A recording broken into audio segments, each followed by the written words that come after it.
Good morning!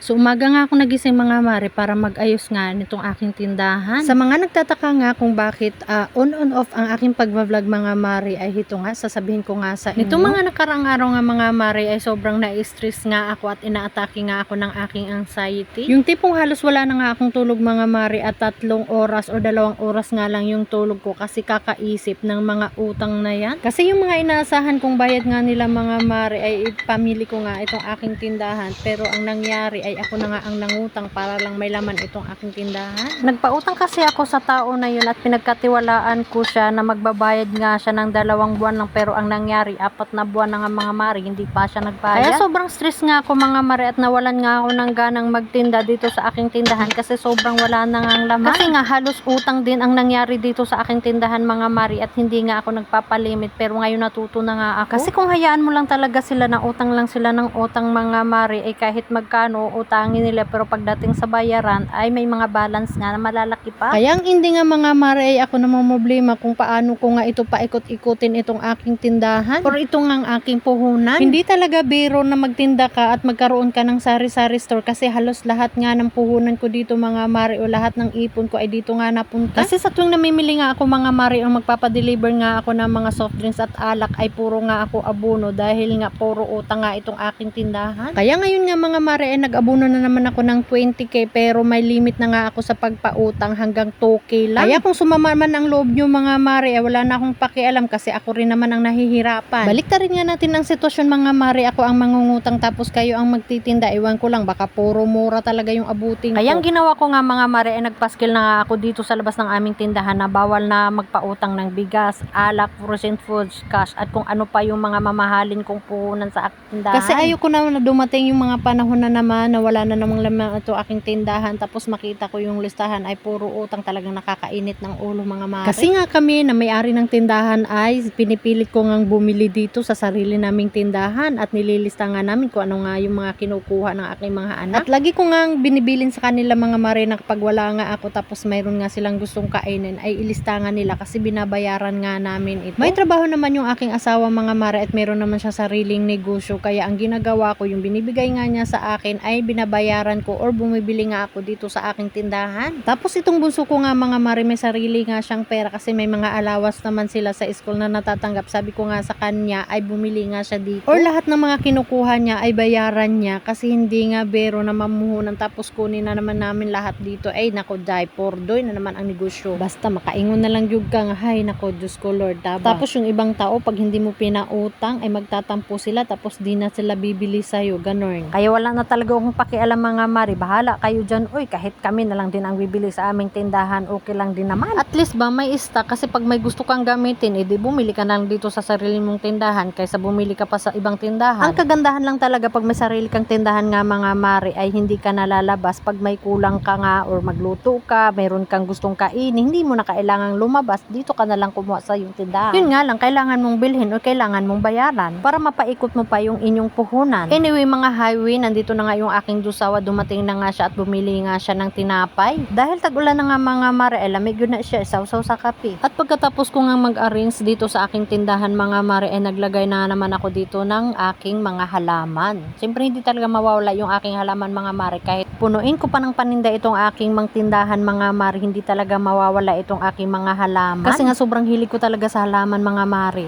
At ito na nga yung aking final look. So diba, napaka-organized. Gusto ko talaga sa aking tindahan mga mare is organized siya kasi maganda nga rin naman kasi talaga tingnan.